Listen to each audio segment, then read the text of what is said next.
bendecido, y aunque otros no te piensen, yo te pienso. Cristo, creo en ti, eres más que mi vida. Cristo, creo en ti.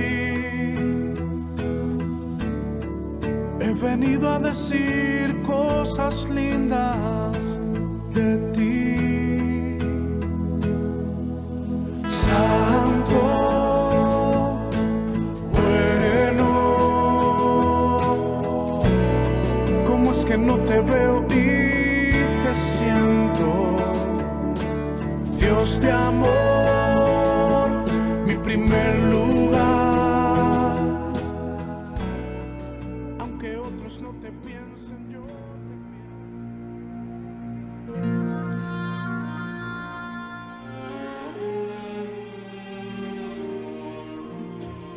Pero de ninguna cosa hago caso, ni estimo preciosa mi vida para mí mismo, con tal que acabe mi carrera con gozo y el ministerio que recibí del Señor Jesús, para dar testimonio del Evangelio de la gracia de Dios.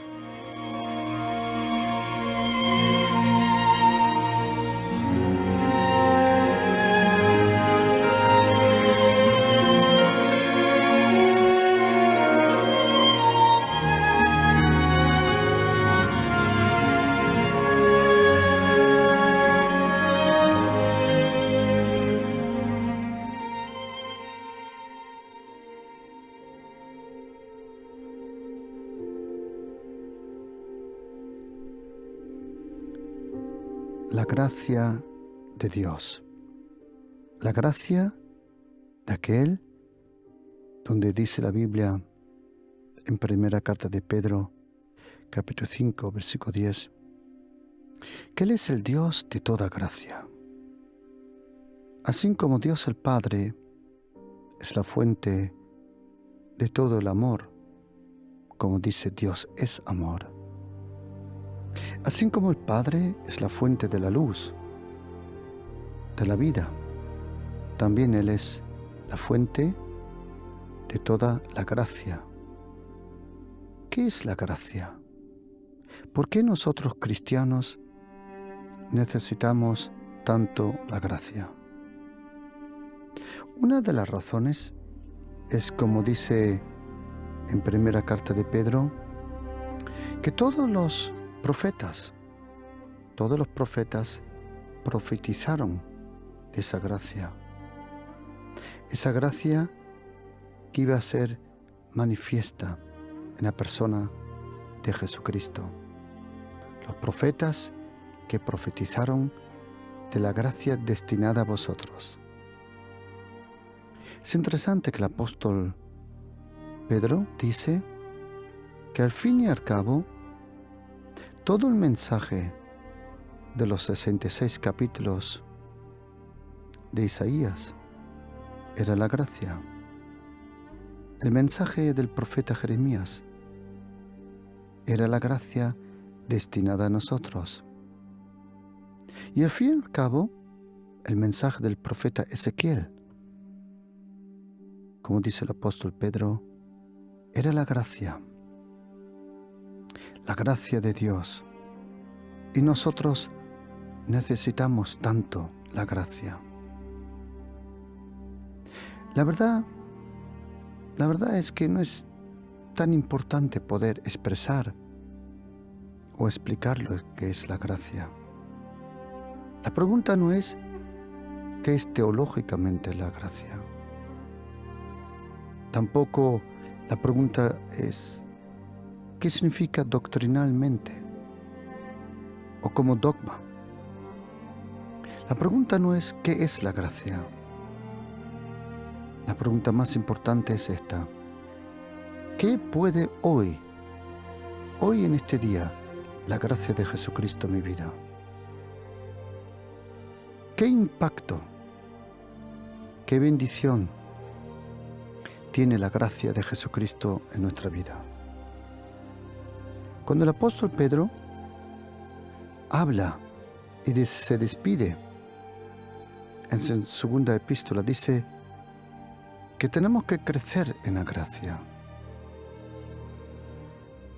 El apóstol Pablo dice, tenemos que conocer la gracia. Y en sus cartas el apóstol Pablo, mejor que todos los otros, nos enseña lo que significa la gracia. ¿Por qué? Él era una persona religiosa, una persona que con buen corazón, con honesto corazón de verdad buscó a Dios. Buscó, como él dice en la carta de Filipenses, la justicia que viene por la ley, que luego, en la carta a los Gálatas, él lo explica muy bien. La justicia, ser justificado, ser perdonado, ser restaurado, ser acercado de nuevo a Dios. El apóstol Pablo, cuando aparece en la Biblia, aparece como la Biblia le llama, como Saulo de Tarso, un fariseo joven, a los pies en la escuela de un gran maestro llamado Gamaliel. Saulo de Tarso, que luego iba a ser llamado Pablo, era un fariseo. Eso significa que para ser fariseo tenía que estudiar, leer mucho y también conocer grandes partes de la Biblia de memoria. Por eso el apóstol Pablo tuvo esa gran posibilidad de hacer y enseñar la diferencia entre el Nuevo y el Antiguo Testamento. Luego el apóstol Pablo explica que la justicia que él buscaba y que no pudo encontrar por la religión, incluso esa religión que fue dada por Dios, esa religión con ritos, procesiones, ofrendas, costumbres, mandamientos, preceptos, esa ley que fue dada a Moisés. El apóstol Pablo dice que ni aún esa ley le pudo traer la justicia a él. La razón es porque según Romanos 7, la ley es perfecta. Como dice también Salmo 119, la ley es perfecta, es buena, es santa. Pero no sirve nada en nuestra vida la ley, porque nuestra carne, según Romanos 8:3, debilita la bendición de la ley. Por eso nosotros no podemos vivir en la ley, porque nuestra carne debilita y lo hace imposible. Pero Dios el Padre, para cumplir y para abrir esa posibilidad que Dios había preparado para nosotros, tienes que imaginarte que Dios el Padre, en su infinito, eterno amor, Él preparó para nosotros bendiciones. Él preparó para nosotros promesas. La promesa, la bendición más grande que un ser humano puede tener es lo que dice y expresa David en el Salmo 16. Cuando dice David, el Señor es la porción de mi herencia y mi copa, y las cuerdas de la medida de mi herencia han caído por buena tierra. Oh Señor, dice en hebreo, mi herencia me encanta. Lo más grande que una persona puede tener es la gracia de Dios que se expresó en Jesucristo cuando nos dio la posibilidad, como dice en los Salmos, mas yo, por la gracia de Dios, me puedo acercar a Él. Dios el Padre, Dios el Hijo y Dios el Espíritu Santo. ¿Te puedes imaginar, querido oyente? ¿Te puedes imaginar que tu relación con Dios te llena tanto con paz, con fuerza, con esperanza? Así como dijo Jesucristo en Juan 10, versículo 10, que el ladrón solo venía a matar, a hurtar, a robar, pero yo he venido para que tengáis Zoe, vida, y esa vida en abundancia. En esta tierra, lo más grande que un ser humano puede experimentar es la cercanía de Dios, su amor, su cariño, su perdón, su presencia. Todo eso, nuestro Señor Jesucristo nos abrió el camino. Porque todo lo que Dios el Padre tenía preparado para el ser humano, ningún ser humano lo pudo recoger. Porque la debilidad de la carne lo hizo imposible. Dios el Padre dio la ley. Pero esa ley, como dice la carta a los Gálatas, esa ley y el fin de esa ley era enseñarnos que es imposible por obras religiosas vivir la vida que se necesita para ser salvo. Nadie en esta tierra, nadie, y solo Jesucristo, Él fue el único, vivió la vida perfecta, la vida en santidad y en obediencia perfecta. Confieso que para nosotros es un poco difícil imaginarnos una vida perfecta. Así como nosotros no nos pudimos acercar a Dios, porque Él en su infinito amor había preparado todo para nosotros, así como nosotros no nos pudimos acercar, por eso Él se acercó a nosotros. Eso es lo que diferencia a todas las religiones de este planeta. Eso es la diferencia entre el cristianismo y todas las religiones. En toda religión, al fin y al cabo, tú tienes que aportar lo tuyo. Tú tienes que aportar lo tuyo para vivir esa vida. Tú tienes que hacer, tú tienes que buscar, tú tienes que cumplir. Pero en el cristianismo, si lo llamamos así, esa es la diferencia. No el ser humano buscó a Dios. Fue el eterno Dios que nos buscó a nosotros. ¿Cómo?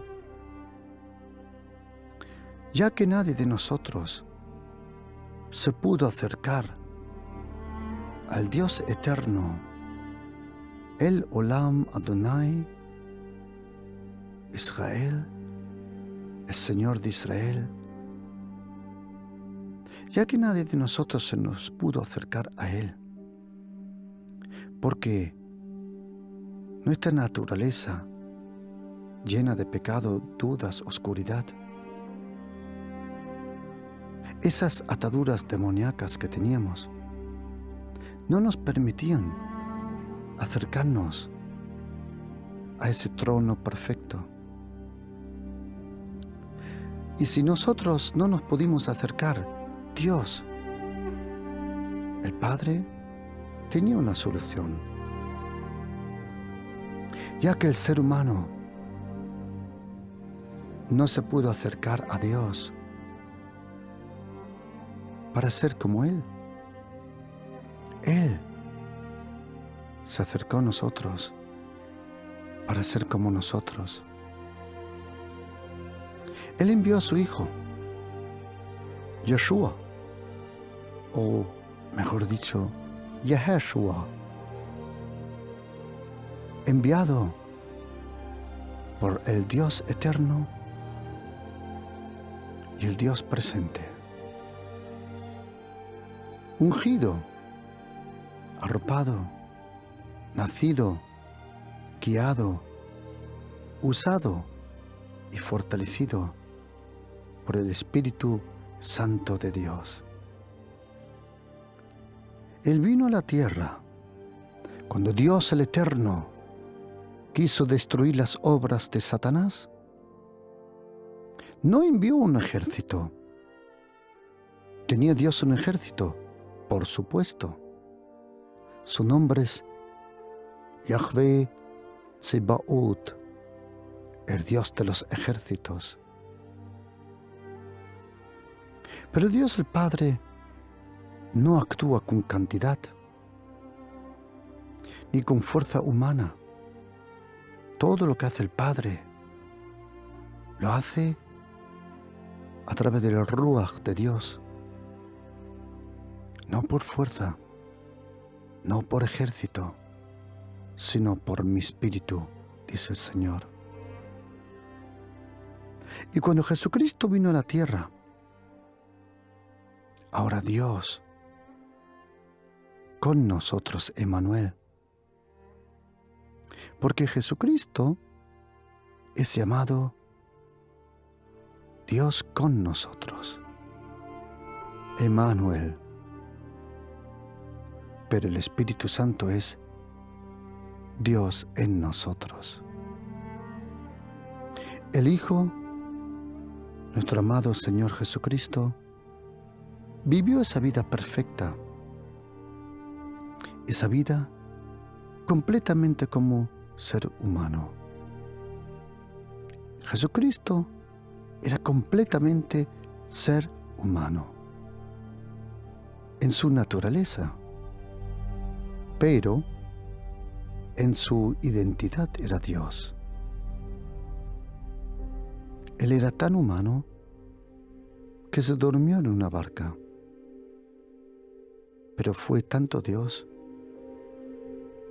que calmó la tormenta. Era tan humano que vio la necesidad de aquellos 5,000 hombres, mujeres, niños, pero era tanto Dios que solo tocando el pan, los peces se multiplicaron. Él era tan ser humano que cuando entró a una sinagoga y un hombre con un brazo deformado, seco, lo llevaron a la sinagoga para burlarse de él y para poner una trampa al Señor. Dice la Biblia, la única vez que lo dice, que Jesucristo se enojó. Los miró enojado. ¿Enojado por qué? Por la dureza de su corazón. Era tan ser humano que percibió la vergüenza de ese hombre. Pero era tanto Dios que dijo, enseña tu brazo. Instantáneamente fue sanado. Él era tan ser humano que lloró cuando fue a la tumba de un amigo suyo, Lázaro. Pero era tanto Dios que dijo: Lázaro, sal fuera.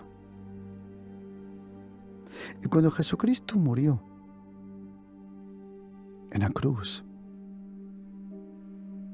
dice la Biblia que el que no conoció pecado fue hecho pecado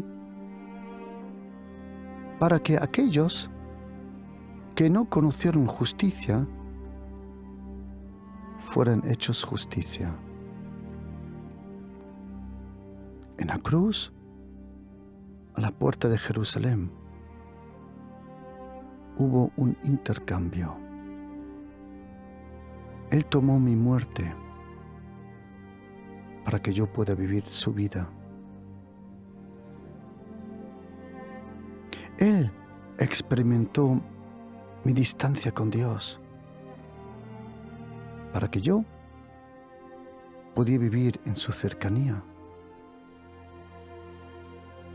Él experimentó la oscuridad de la muerte y del pecado para que yo pueda decir: Abba, Abba, Abba, querido Padre. Él llevó mi enfermedad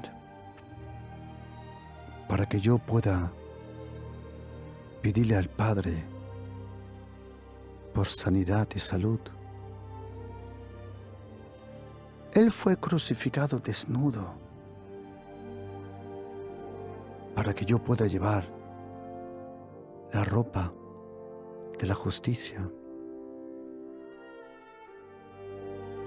A Él le dejaron solo para que yo nunca más esté solo en esta tierra.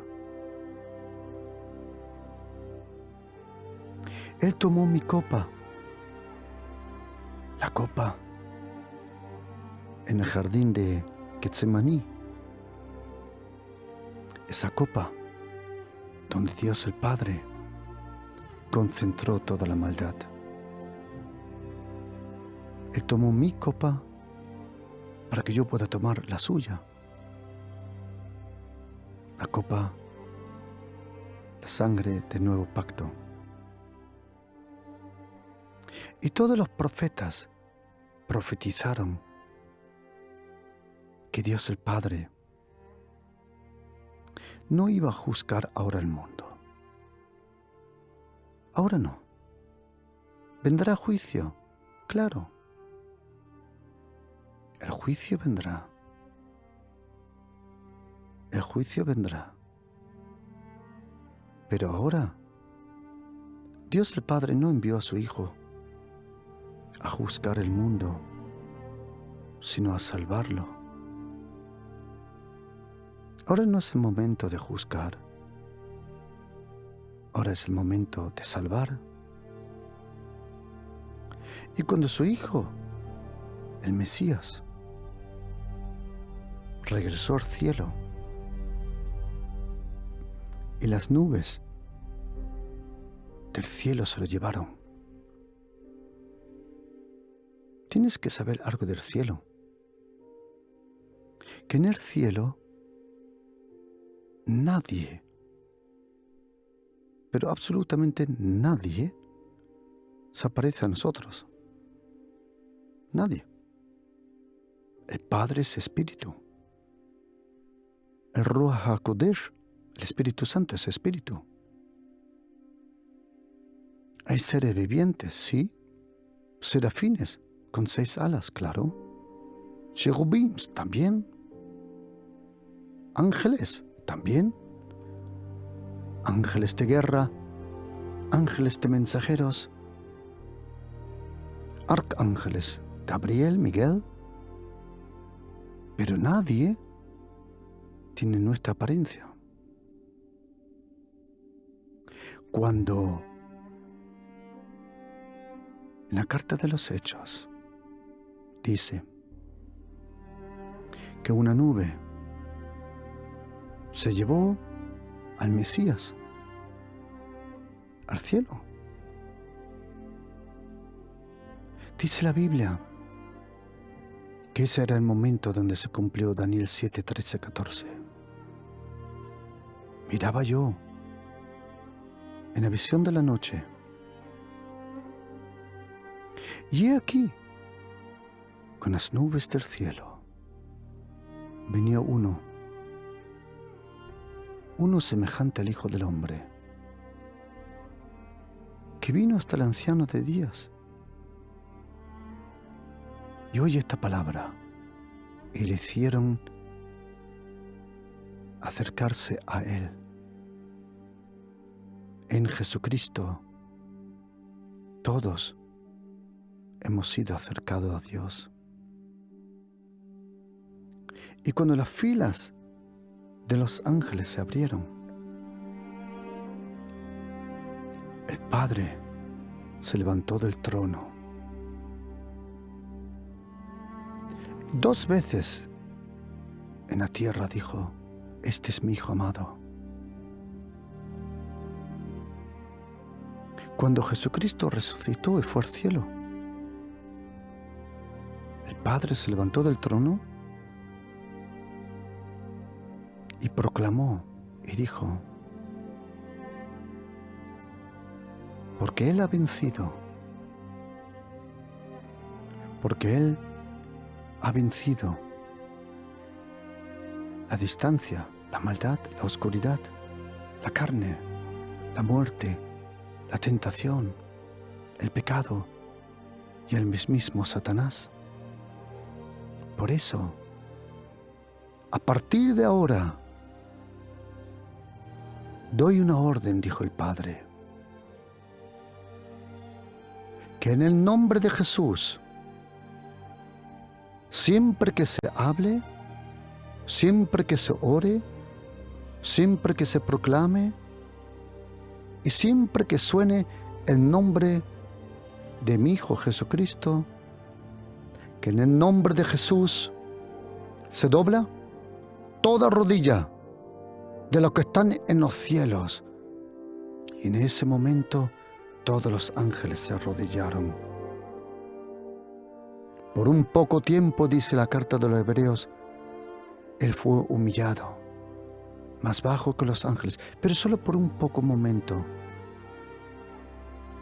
Y en el nombre de Jesús, toda rodilla se tiene que doblar en el nombre de Jesús, de los que están en el cielo, la tierra y debajo de la tierra. Y toda lengua, le ordeno, que antes o después tiene que confesar que Jesucristo es Señor, para la gloria del Dios eterno. Y esa gracia, esa vida, ¿qué es la gracia? La gracia de Jesucristo es la vida de Jesucristo. La letra trajo muerte, la gracia trajo vida. Por eso los profetas profetizaron todos de la gracia. La gracia de Dios. Y la gracia fue tan impactante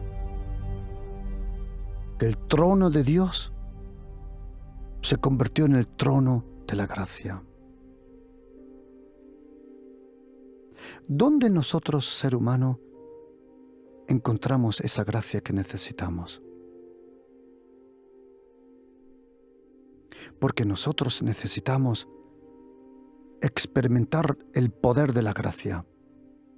¿Dónde encuentro la gracia? La gracia de Dios, la fuente de la gracia de Dios, se experimenta primordialmente en 2 lugares, que al fin y al cabo es lo mismo. La gracia de Jesucristo se encuentra en su palabra y en su presencia. La gracia cerca del trono, la gracia cerca de aquel que resucitó. Y según Hechos 20:32, la gracia está en la palabra de Dios. El reino de Dios se expresa, como dice Salmo 103, versículo 19. Jehová estableció en los cielos su trono, y su reino, hoy, el reino de Dios, domina sobre todos. El reino de Dios, ese fue el mensaje de Jesucristo. Su relación era el Padre.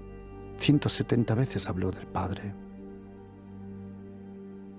Su mensaje era el reino. 105 veces habló del reino. Su autoproclamación era el Hijo del Hombre. 82 veces habló del Hijo del Hombre, Jesucristo. Pero ¿te has dado cuenta de una cosa? Que Él no dio tanto explicación de la gracia o parábolas de la gracia, ni tanto usó tanto la palabra la gracia. ¿Por qué no? Porque toda su vida era la gracia. Toda la vida de Jesucristo era la gracia. Y esa es la vida que nosotros necesitamos, la vida de Jesucristo, la vida en la gracia.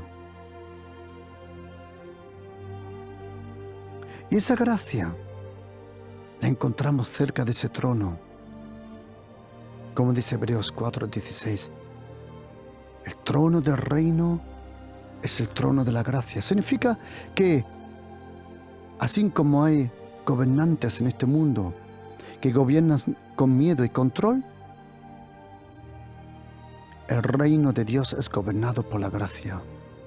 El poder del reino es la gracia de Jesucristo. La gracia. Dios gobierna por la gracia. Y como dice Salmo 25:10, todas las sendas del Señor son gracia y verdad. Todo lo que hace Dios el Padre, lo hace con la gracia y la verdad, que son su Hijo. Ese trono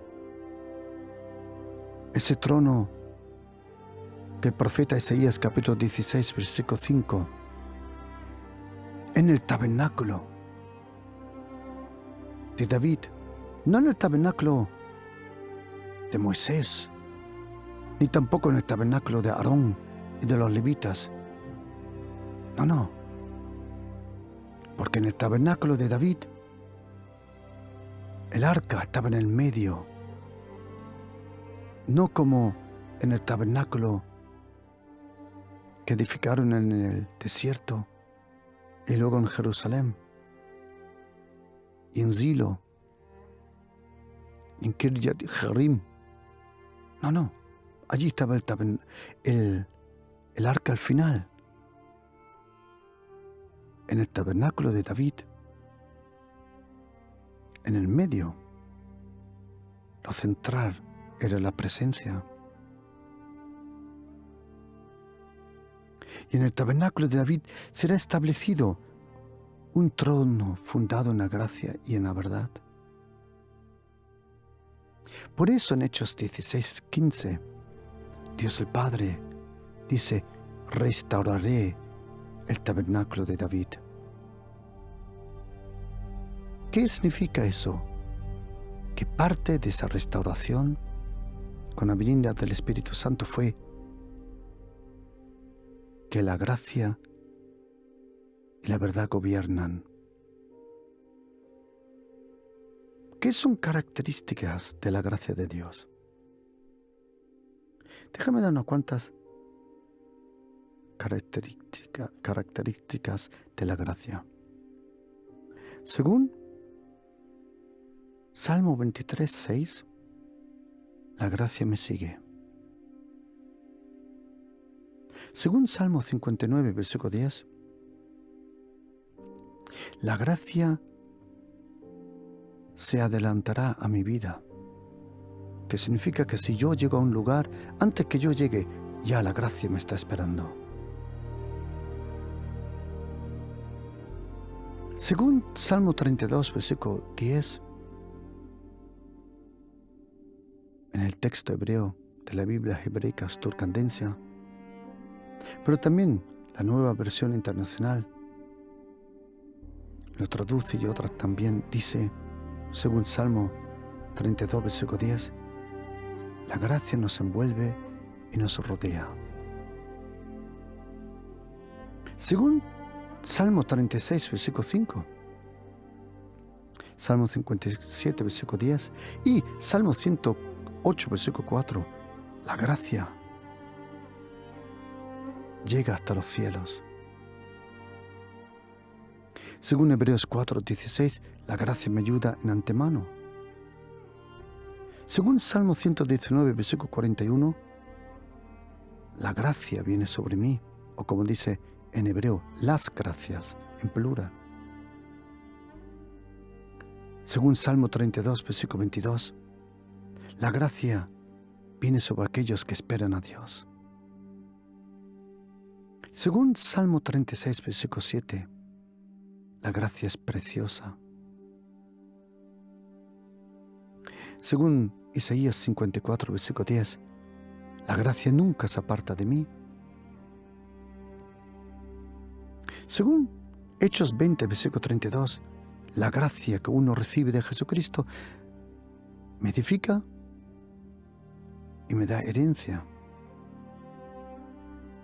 Según Éxodo 15, versículo 13, la gracia nos guía.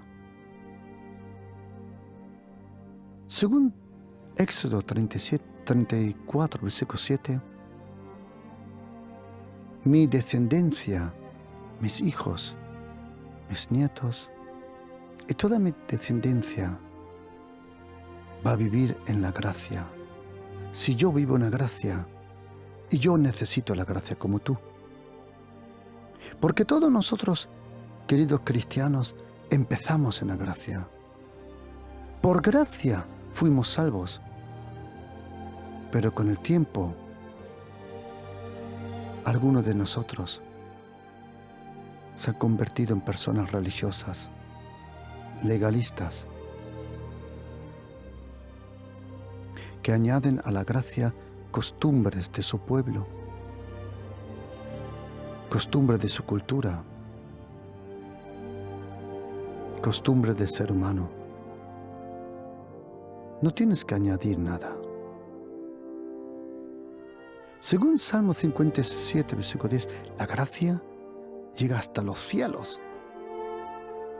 Según Salmo 92, versículo 2, yo tengo que proclamar la gracia por la mañana. Según Salmo 92, versículo 14, la gracia me sacia. Según Salmo 143, la gracia me permite huir. Y como termina el Salmo 143, en tu gracia, silencia y ciérrale la boca a mis enemigos. Según Salmo 136, la gracia permanece para siempre. Según 1 de Pedro 4:10, es la multiforme gracia. En tu vida, querido oyente, la gracia tomó otra forma que la mía. Por eso, yo no me puedo comparar contigo ni tú conmigo. Porque cada uno recibimos conforme a su gracia. Conforme a su gracia. Como dice Efesios 4. Según Salmo 5, versículo 7, la gracia me permite tener acceso a la presencia de Dios. Según Salmo 33, versículo 5 y Salmo 119, versículo 64. Toda la tierra está llena de la gracia. Hay personas que dicen, toda la tierra es gobernada por el dinero. No, estás equivocado. Puede ser en tu vida, pero no significa que en toda la vida de los otros. Según la Biblia, que es el manual de aquel que hizo la tierra,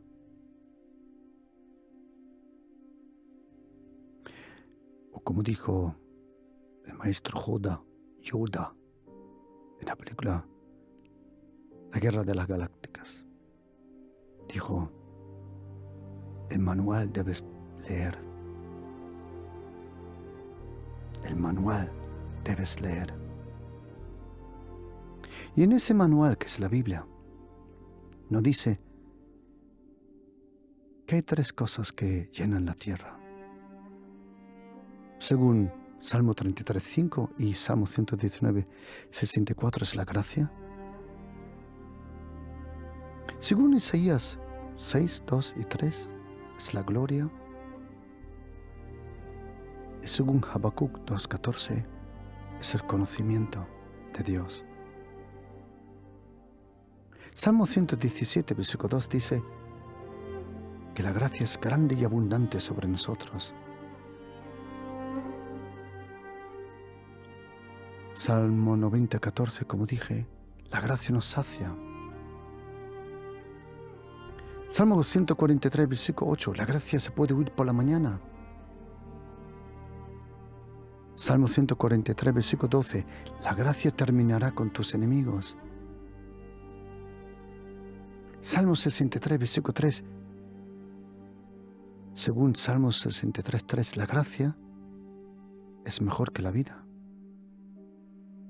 Lamentaciones 3, versículo 22, 23 dice que la gracia todas las mañanas se renueva.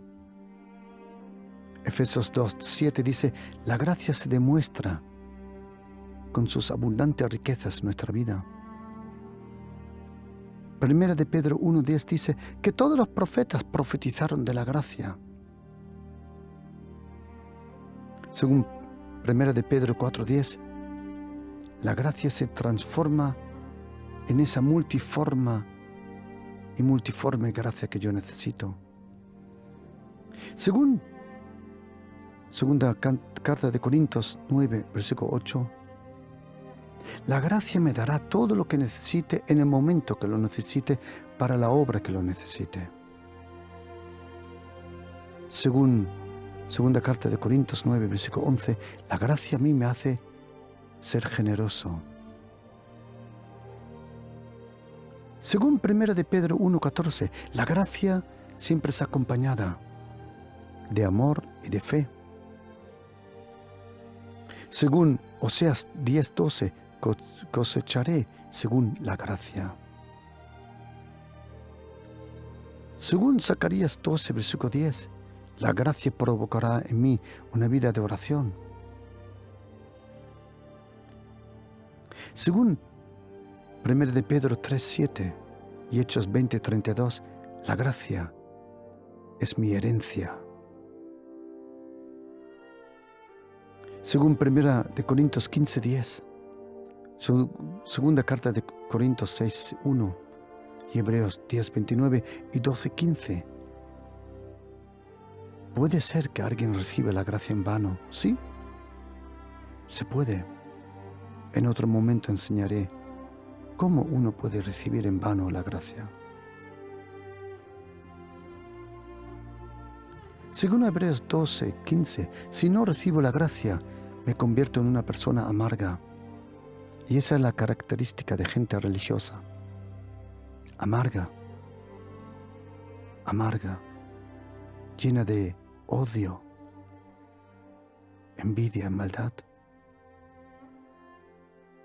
Según Romanos 4:16, tendré tanta gracia como tengo fe. Según Romanos 3:24, la gracia me justificó gratuitamente. Según Romanos 5:17, la gracia me permite reinar en mi vida. Según Romanos 5:2, la gracia es un lugar donde yo puedo vivir. Según Hechos 13:43, tengo que perseverar en la gracia. Según Lucas 2:52 y segunda carta de Pedro 3:18, tengo que crecer en la gracia. Según 1 de Pedro 1:2 y segunda de Pedro 1:2, la gracia se puede multiplicar. Según segunda carta de Corintios 2:15, existe la segunda gracia.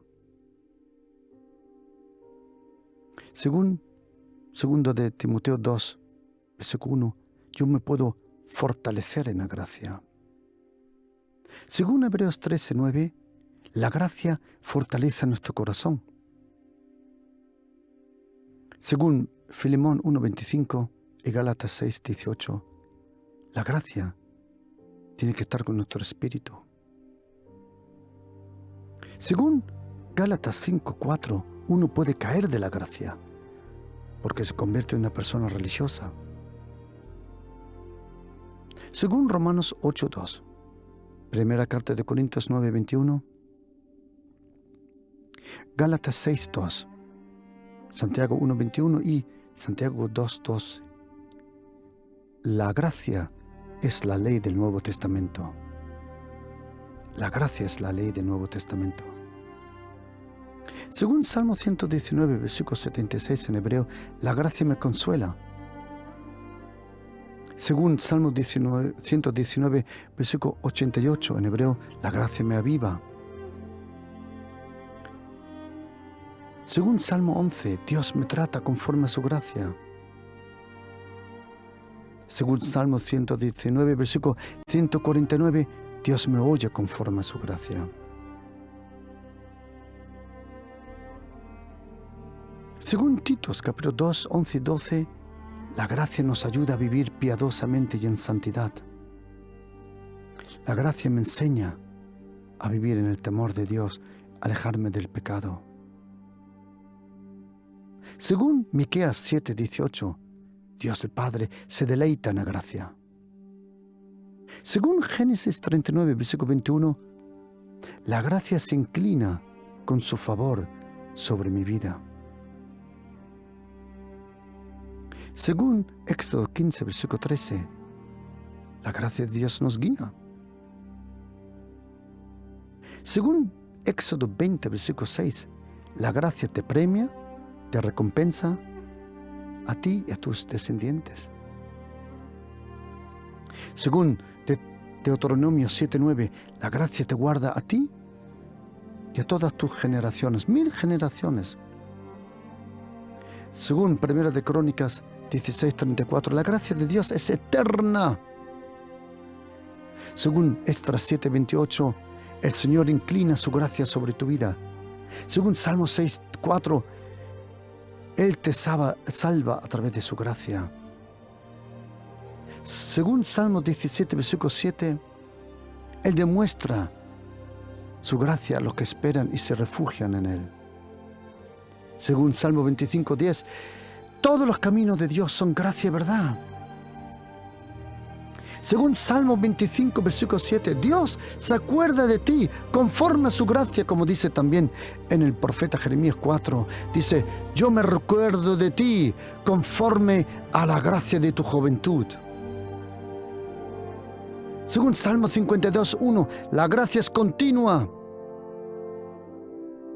Según Salmo 57, versículo 3, Él enviará desde los cielos su gracia.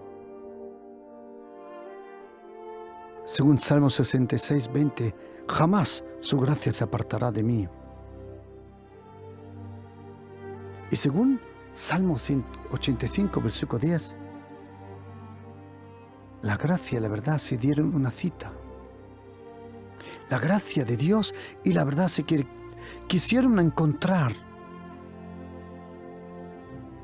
Y el punto de encuentro de la gracia y la verdad fue el nacimiento de Jesucristo.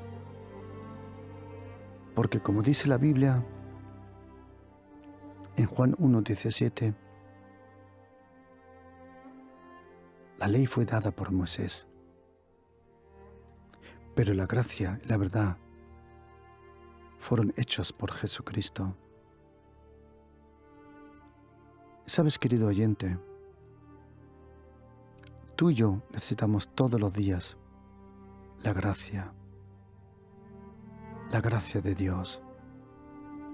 Esa gracia que actuó antes que tú y yo le conocíamos, su gracia ya estaba actuando. Ahora actúa la gracia junto con agradecimiento. Antiguamente actuó la gracia con desconocimiento.